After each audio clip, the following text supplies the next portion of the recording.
అత్తగారు అత్తగారు ఓ అత్తగారు, ఎందుకలా అరుస్తున్నావు? నాకేదైనా డౌట్ వచ్చిందంటే వెంటనే అడిగేయటం అలవాటు, లేదంటే కడుపుబ్బి గ్యాస్ ప్రాబ్లం వచ్చేస్తుంది. మిమ్మల్ని చూస్తే కూడా మాకు చాలా డౌట్స్ ఉంటాయి. ఏ విషయంలో? అన్నిట్లోనూ చెప్పమంటారా? ఒక్క నిమిషం ఆకాంచన, నన్ను అత్తయ్య గారిని అడగ నువ్వు. ఏంటది? నేను చొక్కా నిక్కర్ వేసుకొని పలక పట్టుకొని బడికి రోజు వెళ్ళినా నాకు చదువు చక్కగా రాలేదు. గురువులు గురుమాతలు బడిత పూజ చేసినా చాలా సబ్జెక్ట్స్ లో ఫెయిల్ అయిపోయాను. ఆ విషయం నాకు ఇంకా గుర్తుంది. ఇవన్నీ గుర్తున్నప్పుడు చదువెందుకు గుర్తుండదు బావా? కరెక్ట్ గా అడిగావు మరదలా. కాకపోతే మీ నాన్నగారి వ్యాపారం అంచెలంచెలుగా ఎదిగిపోవడం, ఆస్తిమంతుల్ని కలుపుకోవడం కాదాంబర అత్తయ్యకి వెన్నతో పెట్టిన విద్య కాబట్టి నేను ఇంటికి అల్లుడిగా వచ్చేశాను. అబ్బా, ఇప్పుడు మీ చరిత్ర ఎందుకు చెప్పాలంట? అది కాదు బంగారం, మగాణ్ణి మొండి పట్టుగలవాణ్ణి 40 ఏళ్లకు దగ్గరగా ఉన్నవాణ్ణి నాకే చదువు అబ్బనప్పుడు 4 రోజుల్లో ఆ నీలవేణి ఇంగ్లీష్ ఎలా నేర్చుకుంటుంది చెప్పు? ఇదేనా బావా మీ డౌట్? ఎస్. ఇలాంటి మెలికలుంటాయని తెలియక దానికి సైనింగ్ అథారిటీ ఇచ్చారు. మెలికలు సరే అమ్మా, ఇప్పుడు చదువులో మెలకువలు నేర్పిస్తాడేమో. అలా ఎలా నేర్చుకుంటుంది? నిమిషాని ఇంటర్నేషనల్ హైస్కూల్లో జాయిన్ చేస్తే 4 ఏళ్లు పట్టింది తను ఇంగ్లీష్ మాట్లాడడానికి. పచ్చళ్ళు చేసేదానికి పరభాష రావడం అంటే అంత సులువు కాదు. తారకెలా ప్రోత్సహిస్తాడో తెలుసు కదమ్మా. ఎలా అంటే మేము రకరకాలుగా ఊహించుకోవాల్సి వస్తుంది. అదేంటో క్లారిటీ ఇవ్వు. చూద్దాం, మనలో మనం అనుకోవడం ఎందుకు? వాడు సంతకం పెట్టకపోయినా ఆఫీస్లో అడుగు పెడితే చాలు, పనులన్నీ అయిపోతాయి. కానీ దాన్ని ఉద్ధరించాలని ఎందుకు అనుకుంటున్నాడో నాకు అర్థం కావట్లేదు.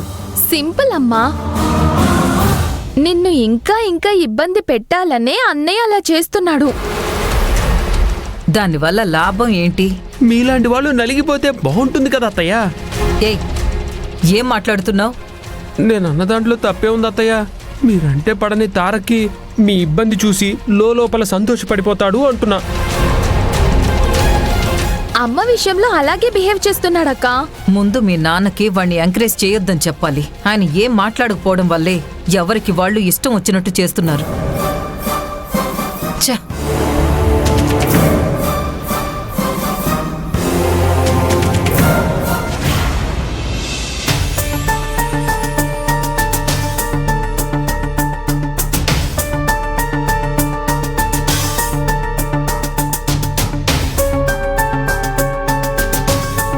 మాట్లాడి నిలవేణి.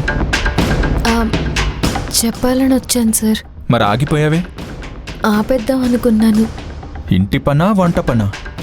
సంతకాలు పెట్టే పని సార్.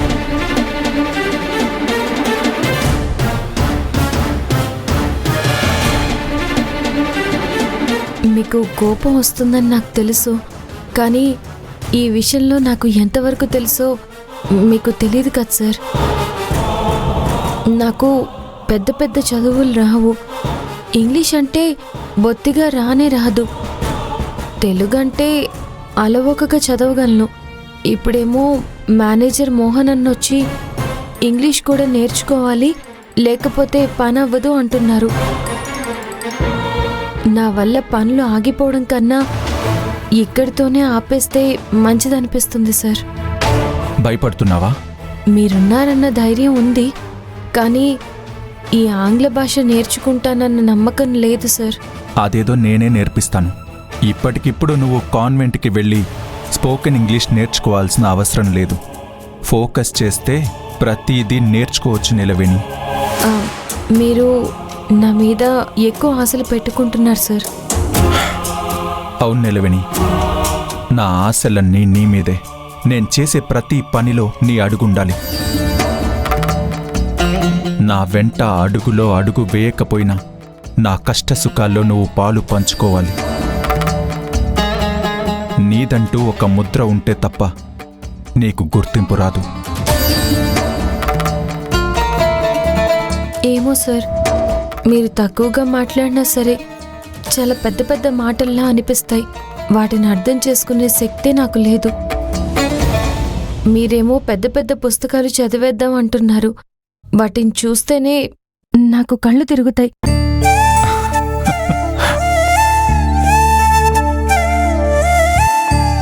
నేను కంగారు పడుతుంటే మీకు నవ్వొస్తుందా సార్? అలా కాదు నీలవేణి. పుస్తకాల బరువుని చూస్తే భారం అనిపిస్తుంది, పుస్తకాల్లో ఉండే అర్థాన్ని చూస్తే భలే అనిపిస్తుంది. నువ్వు రుచిగా పచ్చడి చేసినట్టే చదువు కూడా. ఎడ్యుకేషన్ టేస్ట్ తెలిస్తే దాన్ని వదిలిపెట్టవు తెలుసా?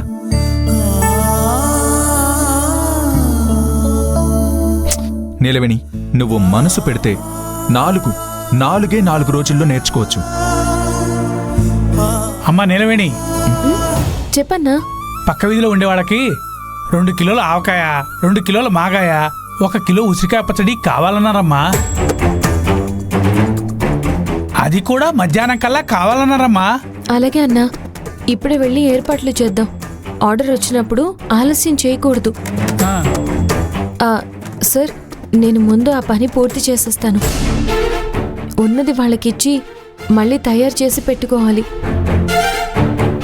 మార్కెట్కి వెళ్ళి మామిడికాయలు, ఉసిరికాయలు తీసుకొచ్చేయాలి. పదన్నా.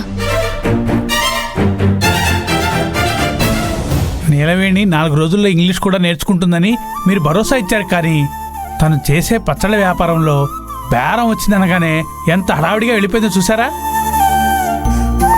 దాని మీద ఉండే ధ్యాస చదువు మీద ఉండదేమో. అయ్యా, మీకు కొంత ఇబ్బంది అయినా కానీ నీలవేణికి ఇంగ్లీష్ నేర్పించే తీరాలి. అవును కుకుటేష్.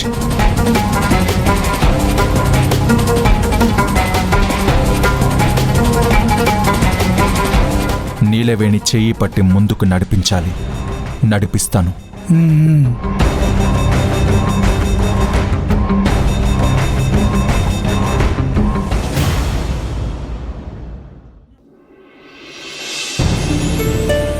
ఏం చేస్తున్నారు? కనిపిస్తుందిగా, చదువుతున్నాను.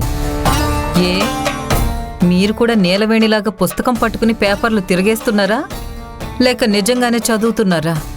పాపం, ఆ అమ్మాయి అంటే ఇప్పుడు చదువుకోవడం మొదలుపెట్టింది. నాదేముంది కాదా మరి, ఆల్మోస్ట్ రిటైర్ అయిపోయిన వాడిని కదా. కాలక్షేపం కోసం కాగితాలు తిరిగేస్తున్నాను. మీరు పుస్తకాలు తిరిగేస్తే టైం పాస్ అవుతుంది. ఇదే పని నీలవేణి చేస్తే టైం వేస్ట్ అవుతుంది. ఎలా? ఇప్పటికిప్పుడు చదువు అవ్వడం అంటే ఆషామాషి కాదు, మసి అంటుకున్నంత ఈజీ కాదు. మనసు పెడితే ఏదైనా సాధించొచ్చని నీకు తెలుసు కదా. తెలుసు, కానీ దాని మనసంతా పచ్చళ్ళు తయారు చేసే దాని మీదే ఉంటుంది. అలాంటి దాన్ని మీరు మునగ చెట్టెక్కిస్తే అక్కడి నుండి పడి నడుం విరగడం తప్పితే ఏం ఉండదు.